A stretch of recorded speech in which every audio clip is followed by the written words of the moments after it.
السلام علیکم۔ آج ہم سرمایہ اردو سال دوم کے پہلے سبق کے ایک بہت اہم اقتباس کی تشریح کریں گے۔ جیسا کہ آپ جانتے ہیں، انٹرمیڈیٹ اردو سال دوم کے پرچہ کا تیسرا سوال سیاق و سباق کے حوالے سے تشریح پر مشتمل ہوتا ہے۔ میں ہوں اشفاق شاہین۔ آئیے عبارت پڑھتے ہیں اور اس کی تشریح کرتے ہیں۔ عمر بن عبدالعزیز کی حکومت و سلطنت کا اصل اصول مساوات اور جمہوریت تھا۔ ہم بتائیں گے عمر بن عبدالعزیز کون تھے، مساوات کیا ہوتی ہے، جمہوریت کیا ہوتی ہے۔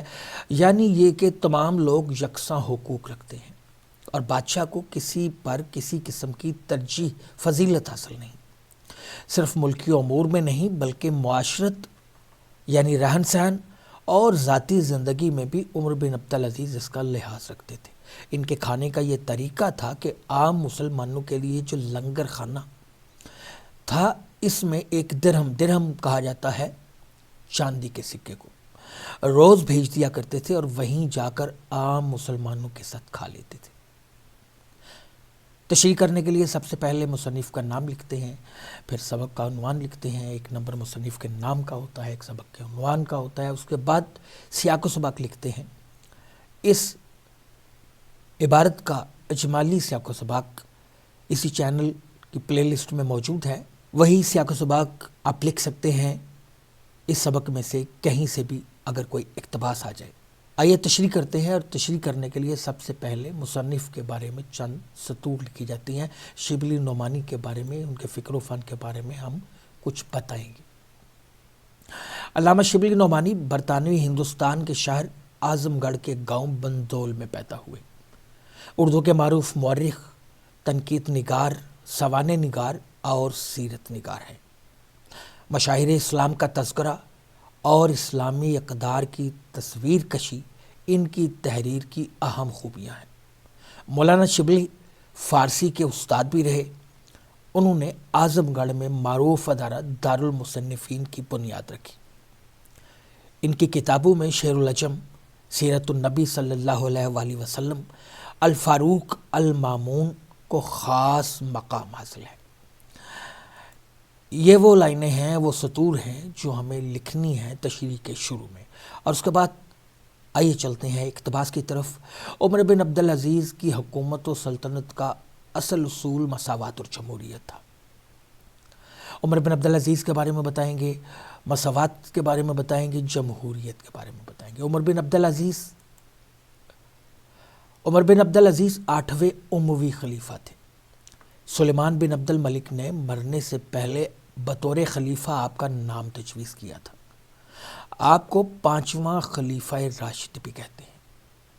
آپ 61 ہجری بمطابق 681 عیسوی کو مدینہ منورہ میں پیدا ہوئے۔ خلافت سے پہلے بہت سے عہدوں پر فائز رہے۔ روایت ہے کہ آپ خلافت سے پہلے شاہانہ زندگی گزارتے تھے۔ خلافت کے بعد آپ نے اپنی زندگی حد درجہ سادہ کر لی۔ آپ کے فقر، قناعت اور دینداری کے بارے میں بہت سے واقعات مشہور ہیں۔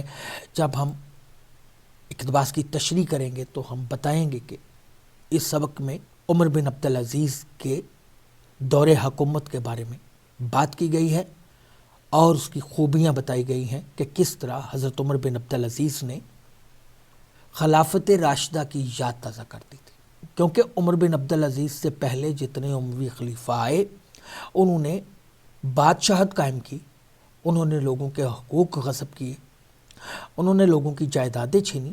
عمر بن عبدالعزیز نے اسلامی حکومت قائم کی۔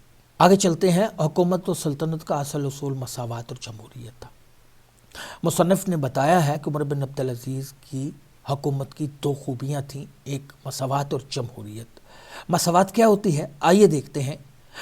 لغوی معنی برابری، یکسانی، ہمسری، حالات کا یا حالت کا یکساں ہونا۔ مساوات سے مراد یہ ہے کہ سارے انسانوں کے حقوق برابر ہیں اور ان کے لیے یکساں مواقع فراہم ہیں۔ کوئی شخص اپنے خاندان، قبیلہ وغیرہ کی وجہ سے برتر نہیں، بلکہ سارے لوگ برابر ہیں۔ اسلام لوگوں کے درمیان ان کی نسل، رنگ، لباس، زبان کے اعتبار سے کوئی فرق نہیں کرتا۔ اگر فرق ہے تو بس ان کے تقوی اور پرہیزگاری کے اعتبار سے ہے۔ آئیے آگے دیکھتے ہیں، جمہوریت کے بارے میں بتائیں گے ہم۔ جمہوریت اس کی اصل عربی ہے اور یہ لفظ جمہور سے نکلا ہے۔ جمہور عوام کو کہتے ہیں۔ مشہور ڈکشنری ریختہ میں جمہوریت کی تعریف یوں کی گئی ہے: وہ طرز حکومت جس میں حاکمیت اعلیٰ اور اقتدار جمہور کے نمائندوں کو حاصل ہو۔ جمہوریت ایک ایسا طرز حکومت ہے جسے آسان الفاظ میں عوامی حکومت کہتے ہیں، گویا وہ حکومت جس میں عام آدمی کو نمائندگی حاصل ہو اور جس میں لوگوں کی رائے کی آزادی حاصل ہو، سہولیات میسر ہوں، ان کے حقوق محفوظ ہوں اور انہیں ترقی کے یکساں مواقع میسر ہوں۔ یہ خوبیاں تھیں حضرت عمر بن عبدالعزیز کے دور خلافت میں، یعنی یہ کہ تمام لوگ یکساں حقوق رکھتے ہیں۔ جمہوریت عوامی حکومت جہاں لوگوں کی مرضی کی، لوگوں کی امنگوں کے مطابق حکومت ہوتی ہے۔ جمہوریت کے بارے میں علامہ اقبال نے فرمایا تھا کہ سلطانی جمہور کا آتا ہے زمانہ، جو نقش کہن تم کو نظر آئے مٹا دو۔ عمر بن عبدالعزیز نے نقش کہن مٹا دیے۔ بنو امیہ کے بادشاہوں نے جس طرح ڈکٹیٹرشپ قائم کی تھی، جس طرح مطلق العنان بادشاہ تھے، حضرت عمر بن عبدالعزیز نے اسلامی نظام حکومت نافذ کیا، اور بادشاہ کو کسی قسم کی کسی پر ترجیح حاصل نہیں۔ اسلام تقوی اور پرہیزگاری کو فضیلت کا باعث قرار دیتا ہے۔ یہی ہمیں قرآن پاک میں بھی ملتا ہے۔ ترجمہ ہے: لوگو، ہم نے تم کو ایک مرد اور ایک عورت سے پیدا کیا اور پھر تمہاری قومیں اور برادریاں بنا دیں تاکہ تم ایک دوسرے کو پہچانو۔ در حقیقت اللہ کے نزدیک تم میں سب سے زیادہ عزت والا وہ ہے جو تمہارے اندر سب سے زیادہ پرہیزگار ہے۔ یقیناً اللہ سب کچھ جاننے والا اور باخبر ہے۔ صرف ملکی امور میں نہیں بلکہ معاشرت، رہن سہن میں، عام زندگی میں بھی عمر بن عبدالعزیز اس بات کا خیال رکھتے تھے، اور ذاتی زندگی میں بھی عمر بن عبدالعزیز کا لحاظ رکھتے۔ ان کے کھانے کا یہ طریقہ تھا کہ عام مسلمانوں کے لیے جو لنگر خانہ تھا، اس میں 1 درہم روز بھیج دیا کرتے تھے۔ درہم چاندی کا سکہ۔ بادشاہوں کے دسترخوان پر انواع و اقسام کی نعمتیں ہوتی ہیں، جبکہ عوام کے لنگر خانہ میں عام کھانا ملتا ہے۔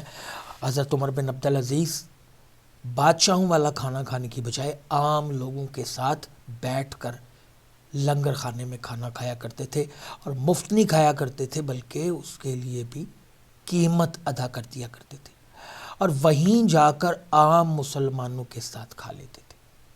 بادشاہ کے دربار میں تو عام آدمی کو رسائی نہیں ہوتی، اور حضرت عمر بن عبدالعزیز نے جو اسلامی نظام قائم کیا اس کے تحت بادشاہ میں اور عام آدمی میں کوئی فرق محسوس نہیں ہوتا تھا۔ علامہ اقبال نے فرمایا کہ ایک ہی صف میں کھڑے ہو گئے محمود و ایاز، نہ کوئی بندہ رہا اور نہ کوئی بندہ نواز۔ حضرت عمر بن عبدالعزیز نے خلافت راشدہ کی یاد تازہ کر دی اپنے طرز حکومت سے۔ امید ہے کہ آج کے زیر تشریح اقتباس کے اہم نکات کے بارے میں آپ جان گئے ہوں گے۔